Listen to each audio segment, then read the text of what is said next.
Hey everyone, Richard here with my co-author pdmac for this week's reading from Throne of Deceit.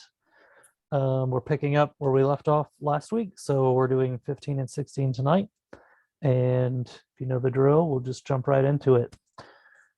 Chapter 15, Gwen. Gwen's eyes widened in terror as she fell.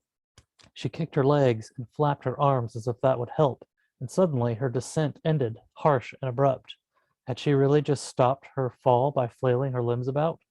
She flapped her arms again, and this time she rose through the air. Her body continued rising until she topped the tower, where she hovered for a moment before landing gently on the roof. How did I do that? She exclaimed excitedly. You didn't, Emil said, nodding to Eridor. He did.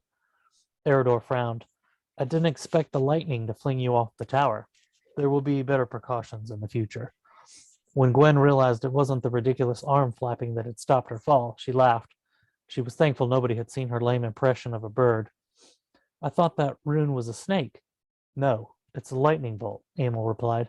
Now that you say that, I can see some similarity. Do you feel any pain? A little. Gwen lifted her left hand, cupping it with her right one. On the back of her hand, where the lightning bolt rune had been seared, the skin was swollen and bright red. Her flesh throbbed, but otherwise she felt like her usual self. She's strong, Emil said to Eridor. The last mage who took that rune couldn't walk or see for 2 days. How do I see the rune? Gwen asked. She's also impatient, Eridor said. I'm going to leave her with you for a while. I have some things to attend to that I've been putting off. She's in good hands, Emil said. Mind if I join the attack on the outpost? I'd love to strike at King Torian's soldiers. I'm sure Tobias and Roland would love to have you along. They're finalizing a few things, and they should be here within the hour.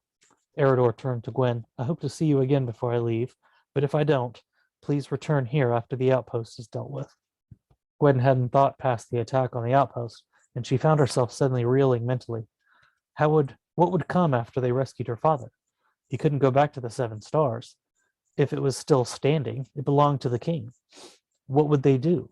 One thing at a time, Gwen reminded herself. I will, she promised Eridor. Eridor went back into the tower and Gwen looked at Emil. The image of her nakedness was burned into Gwen's mind, and it was hard for her to look at the woman without feeling embarrassed. What? Emil asked. Nothing, Gwen replied quickly. Spit it out. There's no need for secrets. The runes on your Gwen motioned to her chest. Yes? What do they do? And why are they there? Emil shrugged. The magic puts the runes where it deems best. I've never questioned that. As to what they do, Emil looked around. I suppose this is the best place to show you. Gwen watched as Emil lifted her right hand, arm extended. She tilted her head back so that her hand back so that her palm was facing away from her, and said, Wernian. The gray clouds where Emil motioned began to swirl. It started slowly but quickly increased until there was a powerful whirlwind spinning around the clouds. The wind whistled loudly, and Gwen's shirt lashed about. The force continued to grow until Gwen felt her footing start to slip. She grabbed onto Emil for support. Emil looked at her. The woman's eyes held a wild look, like an enraged animal Gwen had seen once. It scared her, and she released Emil, more willing to be pulled into the whirlwind than to see what insanity Emil might unleash. But the whirlwind slowed and faded altogether. The magic is addictive, Emil said after the silence grew awkward. How so? Have you ever been drunk? Emil turned around, and Gwen saw the crazy look in the woman's eyes was gone. Yes, Gwen replied. After you've had a few tankards, you feel good, loosened up. And as the feeling grows, you like it and want more, so you drink more, yes? Gwen nodded. It's like that, only much more primal. Controlling the magic once a rune is activated can be hard. If you aren't careful, you can destroy everything around you. When you use the magic, it must be for a purpose. Wielding it at random will make you a danger to yourself and those around you. I understand, Gwen said. I've never wanted to hurt anyone, even when I was angry. That won't change. It might, Emil warned. Power changes people. Gwen decided not to argue with her. How do I make the rune work like you did? Do you feel the pulsing in your skin where the rune is? The pain? Gwen asked. No. Search beyond the pain. You'll know the difference when you feel it.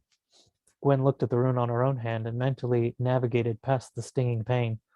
Something pulsed softly. When she touched it with her mind, it zapped her, making her eyes water. You found it, Emil said. stifling her mirth. When you are ready to use it, you will focus on that pulse and speak the name of the rune. The magic will channel through you. Remember, control is important. If you lose control, you may not live through the experience. I have a question, Gwen said. Ask. When I came through Eridor's mirror portal, my body was fighting the magic. It's a bit confusing, but I felt something inside me align with my spine. The Bunus. What is it? The Bunus is like the cornerstone of a building, the base that all runes are built upon. It enables a mage to become a vessel for the magic. Can a mage lose the ability to use runes? And do runes lose their strength, when asked? If a mage isn't in control of their mind, such as being drunk, the magic will be weaker. I've never heard of anyone completely losing the magic. Runes are as powerful or as weak as you allow. There are limits to magic, of course, but they are high ceilings. You said power changes people. Did it change you? Without a doubt, Emil answered. Believe it or not, I was once very meek. People pushed me around and I let them. Once I became a mage, I sought out every rune I could find. As I gained them and became stronger, I stopped allowing people to take advantage of me. Gwen's eyes widened. You were meek? You seem so loud, brash? No, Gwen said. Powerful. Emil laughed. Maybe a little. Sometimes too much. What do you mean? Emil grew serious. I was married to a soldier. He would abuse me physically, hit me, things like that. One day I decided it was enough. I'd only gained a handful of runes then, but they were sufficient. Sufficient for what? Gwen asked. Sufficient to kill him. I called fire and burned him until he stopped screaming. Gwen decided it was a good idea to never anger Emil. I'm sorry you had to endure that abuse. I'm sure he was too, in the end. Let's forget about this. Remembering the past causes me to feel things I'd rather not. How did you meet Eridor? Gwen asked, changing the subject. Ah, now that's a story. A host of goblins had somehow gotten into the city and began burning and ransacking. I was the first to show up and Eridor joined me. We put down the goblins together and ended up becoming friends. Is that how you got involved with the rebellion too? Knowing Eridor? I'm actually the one who convinced him to aid us. He wanted to remain neutral, but as Torian soldiers continued to cause suffering, he changed his mind. His passion for the people is hard to rival. You'd think that since he's an elf, he wouldn't care about humans, but that couldn't be further from the truth. Gwen's respect for Eridor continued to increase the more she learned about him. Her hand still throbbed, and she traced the rune with her finger, careful not to touch the inflamed skin. When will the pain go away? She asked. Considering how well you took the rune, I'd guess a day or so. I'm impressed you're even coherent, let alone conscious. Like I told Eridor, the last person I know who took the lightning rune was out for 2 days. You're made of tough stuff. I don't think so, Gwen said. Emil closed her eyes and muttered something under her breath, then looked at Gwen. Tobias and Roland are here. How do you know? Eridor told me. Emil pointed to a rune on her left arm. It looked like 2 skulls with a thin string between them. Let's get back inside. I'm sure you two have some catching up to do. Gwen followed Emil back into the tower and closed the metal door behind her. They found Tobias and Roland at the terrace, and Gwen felt a flood of emotion when she saw Tobias. The night her father had been captured hadn't been long ago, yet it felt like to her, weeks had passed. She wrapped Tobias in a hug. Everything all right? He asked, awkwardly returning her embrace. Yes, I'm just glad you're back. Right. Well, everything is in place. Have you seen Eridor? I was going to let him know that the soldiers who followed us here have been snooping around, trying to get information on our whereabouts. He said he had some things to take care of, Gwen replied. I find it odd they haven't gone back to the outpost. I'm sure it has something to do with you, Tobias said. I don't think they chased us over that horse. Why would they have been chasing me? Who knows? How's the time with Eridor been? Did you learn any? He paused when he saw the rune on her hand. So you are a mage. I did not see that coming. Neither did I, Gwen said. I wasn't sure about all this, the rebellion, my father, magic, all of it. But now I think it was all meant to happen the way it did for a reason. Only time will tell, Tobias smiled at her. You seem different somehow. What do you mean? It's hard to put in words, but it's not a bad thing. It's just different. Gwen gave him an odd look and shrugged. When are we leaving? Eridor said my father wasn't doing well, and I want to get there as quickly as we can. It's already been too long for my comfort. Roland has organized everything, so we can leave now. I wanted to speak to Eridor, but I can talk to him when I get back. I found out an interesting bit of information while I was out. Oh, what is it? I can't say. Not yet, anyway. Then why did you bring it up to begin with? Now I'm curious, Gwen huffed. Let's get going, Tobias said, ignoring her comment. I want to get there before nightfall. They left Eridor's tower and wound their way down the maze of streets, ending at the main gates leading out of the city. As they walked, Gwen studied Roland. He was taller than her by a full foot and had black hair that was cut so short she questioned the purpose of even keeping it. A jagged scar ran the length of his right cheek. Roland walked with a confident bearing that showed he was a leader. A sword was sheathed at his side, the leather that covered the hilt well worn from use. Gwen looked from him to Tobias and could understand why Tobias didn't want to lead the attack. With someone like Roland at the head, people were probably more likely to willingly join the danger. Even then, attacking an outpost filled with trained soldiers sounded insane. And yet, here she was, walking toward danger herself to rescue her father. Eridor had told her that she could ask Boris the truth about her relation to him. What if he corroborated what Tobias and Eridor said? Again, Gwen found herself occupied with things she didn't need to focus on. They left the city behind and soon joined a small camp of men and women. Most of them were human, but Gwen spotted a few elves among their numbers. We're going to ride quick, but I don't want anyone pushing their animals too hard, Roland announced once everyone had gathered around him. You were all told to keep your lips sealed about this little foray, and I hope you've all kept your word. Keep your eyes open, regardless. We don't want any surprises in case there are rats among us. Any questions? Roland paused and glanced around. Let's head out. There weren't enough horses for everyone to ride alone, so Gwen chose to ride with Tobias. The group of horses trotted along at a decent pace, but Gwen remembered their harrowing ride to Penshaw and found their speed to be much slower. So, what's this interesting bit of information you want to share with Eridor? Gwen asked. You're going to keep asking until I say, aren't you? Probably, Gwen said. Probably meaning yes. Tobias turned to look at her over his shoulder.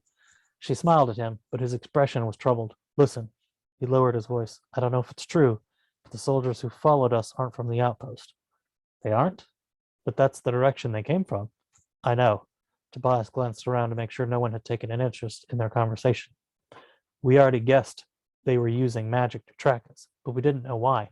I think I know why now. Why? They were looking for the daughter of the king. Torian has a daughter? Gwen asked. Not Torian, Tobias clarified. Cameron. There's always been rumors that his children escaped the slaughter, but the heat is picking up on those stories now. People are saying that Torian knows they survived and he's looking for them. What does any of that have to do with us? Not us, Gwen. You. Me? What are you talking about? I think you're Cameron's missing daughter. Chapter 16. Connell. Dragons. Connell's face scrunched into a frown. Where did that come from? Just thinking of possibilities, Drewston said. Why don't you just wish for pixie dust and magical unicorns while you're at it? Connell taunted. Have you ever seen a dragon? Yes, I have. Connell fixed him with a sharp eye, waiting for the punchline. You're serious? Yes, Drewston replied, though it's been a while. A real dragon. Yes, Drewston repeated. Believe it or not, there was a time when dragons were rather common. Until the hunting, Brioc sourly added. The hunting? That's what it was called, Brioc explained. 150 years ago, when Odin was king in Tol Cragburn, he declared dragons an enemy to all races. Why? Connell asked, his thirst momentarily forgotten. Gold, Drewston answered, and silver and other precious things. Dragons had accumulated a vast amount of wealth, Brioc continued, and Odin wanted it. Isotol was once the Dragon Kingdom, and Havengard was the Citadel, a sacred place for dragons. Why? Does it matter why? Brioc said. That it was sacred to them is sufficient enough. Dwarves have their sacred mountains, humans their sacred burial grounds, and elves, well, who knows about elves? His smile quickly vanished. It became open season on dragons. Celebrations erupted when each killed dragon. As you can imagine, Drewston said, after a while it got harder and harder to find dragons. Finally, dragons disappeared. Yet you've seen one, Connell scoffed. Yes. Why do you persist in unbelief? Because no one ever talks about them anymore. Connell folded his arms. Other than your supposed sighting, dragons might well be non-existent. Why bring them up now? Drewston shifted a glance to Brioc. I raise the issue because dragons do exist, and it would be to your advantage to enlist their help. Cuddle stared at him a moment before shaking his head. First, you tell me that I'm some dead king's son. Then you want me to give it to some guy who can talk me into killing myself. But along the way, we're going to look for dragons. Is that about right? Pretty much, Brioc smiled. You fail to ask the important question, which is, why are we so confident we can find a dragon? Okay, I'll bite. Why are you so confident? Brioc smiled. Because we know where one is. The door opened and Ronan breezed in, the two dwarves on his heels, each carrying 2 steins of ale. My compliments on the ale, Master Brioc, Torgrith commented, handing a stein to Connell. Some of the best we've had in a while. Connell hooked a thumb at Drewston. I thought you two were on the run from him. We thought so too. Knew Rorken was looking for us and figured he sent him after us. Wasn't until he explained what was going on that we realized we were running from the wrong guy, Voldor added. You were already down the river by then. Nice reaction time, by the way. He grinned and turned to Brioc. No sooner had that door open and he was out the window. Never seen anyone move so fast. Survival instinct, Connell shrugged, then turned an accusing glare at Drewston. If you knew then you were wrong, why all the arrows at me when I dove in? Accidental, Ronan answered. Had a few archers react before I could stop them. Voldor took a draught of ale before asking Brioc, so, is he the one? Yes. Voldor slapped his thigh. Excellent. Then we got us a chance. When do we start? Torgrith enthused. Whoa, not so fast, Connell interrupted. What's the plan? Eliminate Havard, Voldor stated. He's the cause of our problems. How? Ronan inserted himself into the discussion. We've been over this ground before. Yeah, we have the king's son. So what? He's as human as the rest of us. Hey, Torgrith complained. I mean, he's as susceptible to Havard's tongue as the rest of us are. How are we going to get to Havard without compromising ourselves? We've got to cross Gurumdur and then get to Morandir without anyone noticing us. Considering we got 2 druids with us as well as the 2 dwarves he's been searching for, not to mention the 50+ folks on my team, we're going to be easy to spot. He turned his attention to the 2 dwarves. What did you 2 do that has Havard chasing you? We got nervous making more runes, bones, and dice, Voldor answered, and seeing more of our kid enslaved to Havard's foul desires. He shook his head in disgust. It's bad enough Rorken is under his spell. What's worse is that Twin Tongue isn't even a dwarf. He's not? Connell sputtered, surprised. No, he's human. A mealy excuse of a man. If not for the power of his tongue, he'd be the kind you'd kick out of your way. This doesn't get us anywhere, Ronan complained. We still have to get to Morandir undetected. I have an idea, Connell quietly announced. We split up and meet inside the city somewhere. All of us? Ronan raised an eyebrow in objection. No. You and your team head across the northern part of Gurumdur, like you're heading towards Clagmorn. Word will get out and their attention will be diverted to you while the rest of us head south to Morandir. Then what? Voldor cocked an eyebrow. It's not like they won't be looking for my brother and me. And it's not like traveling with 2 druids will go unnoticed, Torgrith chimed in. We disguise ourselves and split up. 1 dwarf with 1 druid. No one's looking for me, so I'll be the 3rd wheel with 1 group. Disguise ourselves as what? Voldor asked, not much impressed with the idea, nor walking back into the proverbial hornet's nest in Morandir. Merchants or something, Connell huffed. I don't care. Just something so no one recognizes you. Okay, Torgrith mused aloud. Let's say we make it into this city. What then? Do we meet at some rendezvous place? Havard is human, right? That means he needs to eat and sleep. He probably has some sort of routine. He can't spend all of his time next to the king. He's got to pee sometime. Torgrith frowned in thought. Actually, he does have a peculiar habit of taking a walk around the king's palace right after lunch, when most folks are getting back to work. That's right, Folder's eyes brightened. He does it every day, but we'd still have to get into the palace. I think we might be able to help, Briok said, focusing on Drewston. Rune bones. When Drewston hesitated, he narrowed his stare. It's important. Fine, Drewston relented. Rune bones, Connell repeated, gazing at the two druids. We have a collection of rune bones we've accumulated over the years, Briok explained, all imbued with magic. I think we have some we can use to help subdue Havard. Subdue? That begs the question, Connell pointed out. Do you want him captured or dead? Dead, both dwarves chimed in. Dead, Briok repeated. Drewston nodding agreement. What do I do if you are unsuccessful? Ronan asked. Do what seems best to you, Connell replied. But if this is our only option, we can't fail. Too easily said. You have a better plan? Not at the moment. Ronan turned his attention to the two druids. Let's say we get the dwarves to join the cause.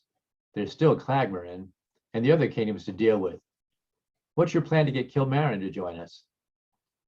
Vanity, Drewston answered. Look up the definition for vanity and you'll see a picture of Kilmarin. Who's Kilmarin? Connell interrupted. King of Clagmorin, Drewston said. I've had dealings with him before. He's a good king, cares about his people, but his kingdom is all he cares about. He's forfeited his kingdom until someone breaches the walls. He's fortified his kingdom, and until someone breaches the walls, he won't budge. First things first, Connell reminded them.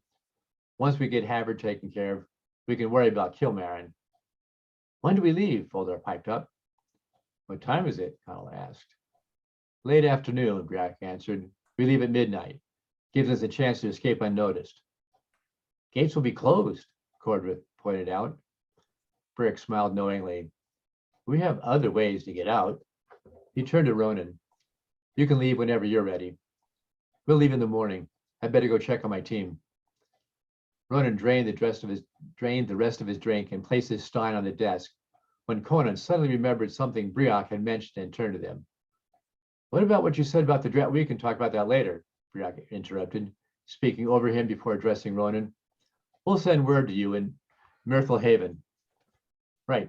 Good luck to you. Ronan nodded to the others, waiting for Drewston to guide him back out the way they came in.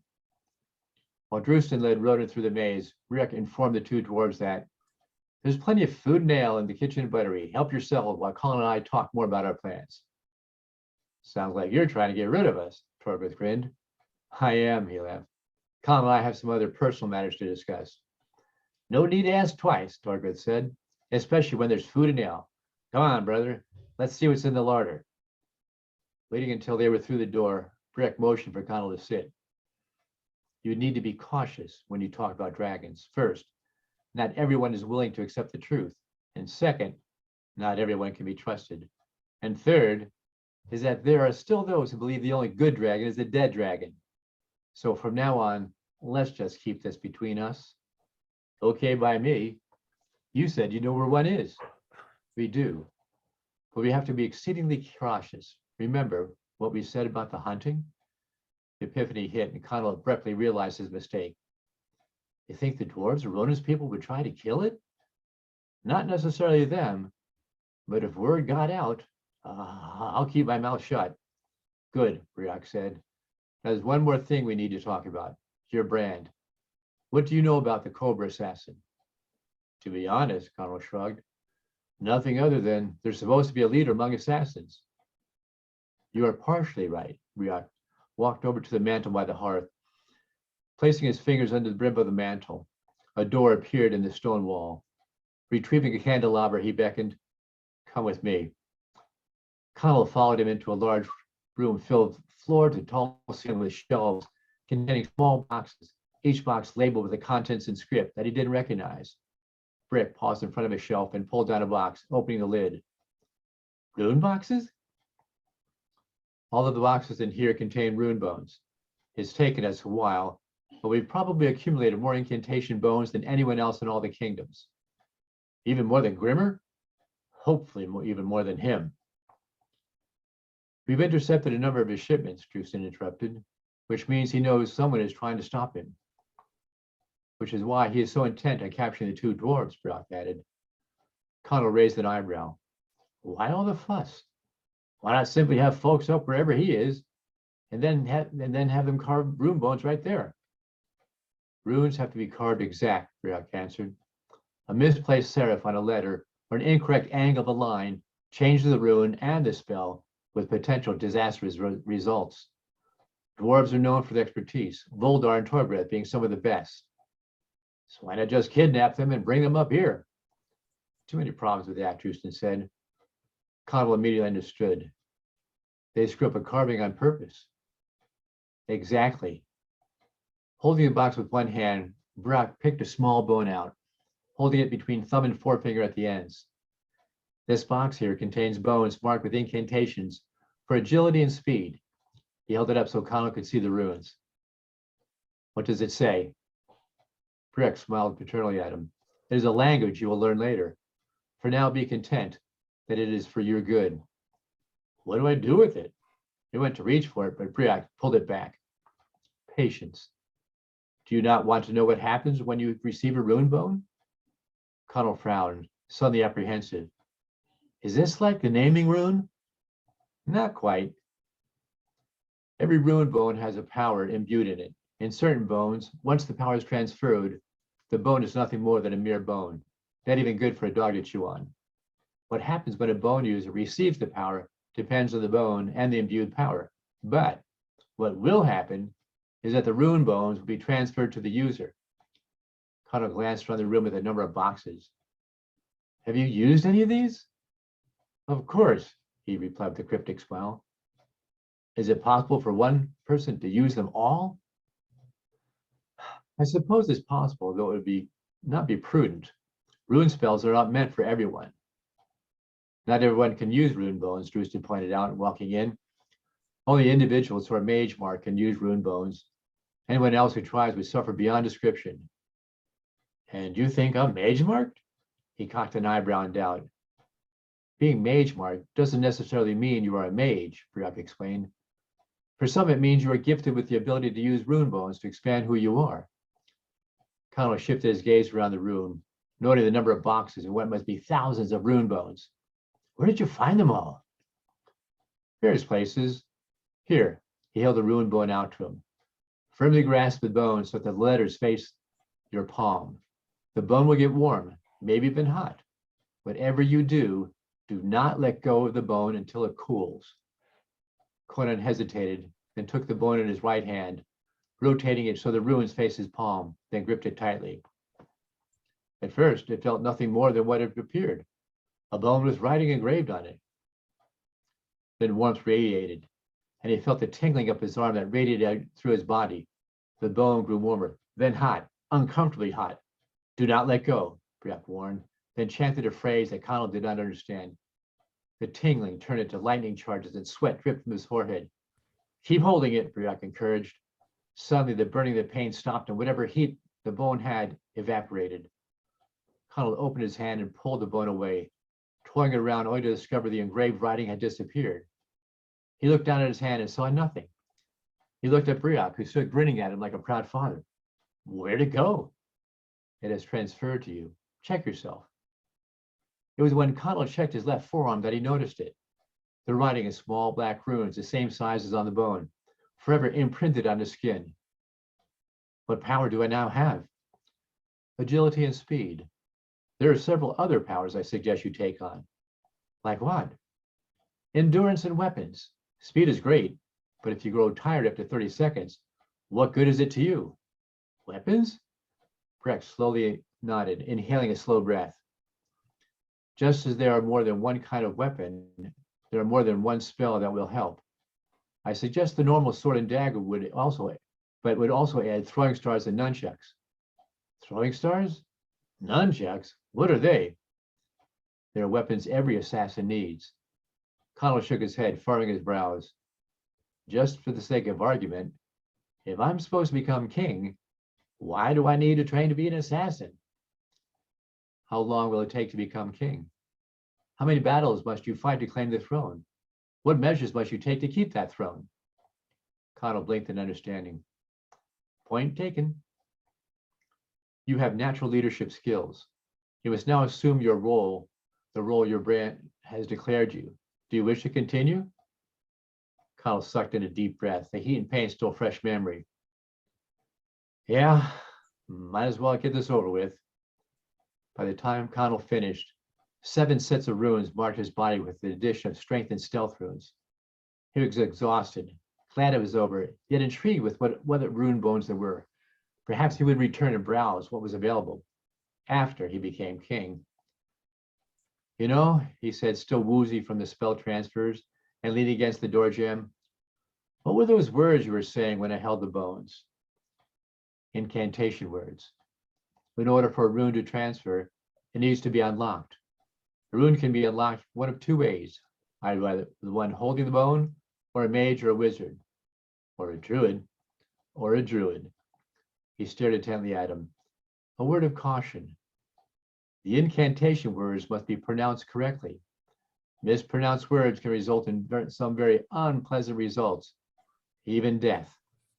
Connell's eyes popped wide. Point noted. His face morphed to a frown. I always wondered why you called yourself a half-druid. What exactly does that mean? Breck's smile faded.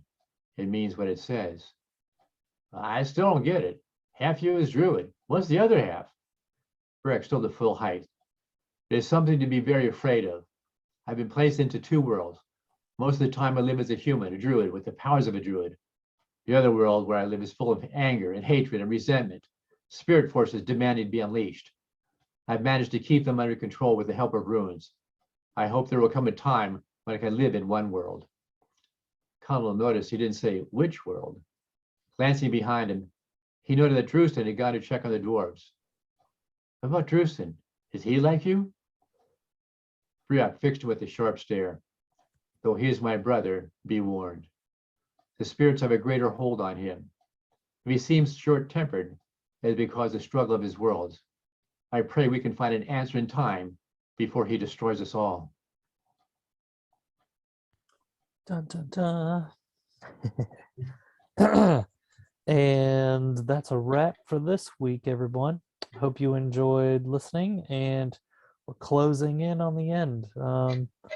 Got 4 chapters left, so 2 more videos, and you'll know the full story of book 1, and then we'll be doing the next book in the series after that. So that's it for this week. See you next time.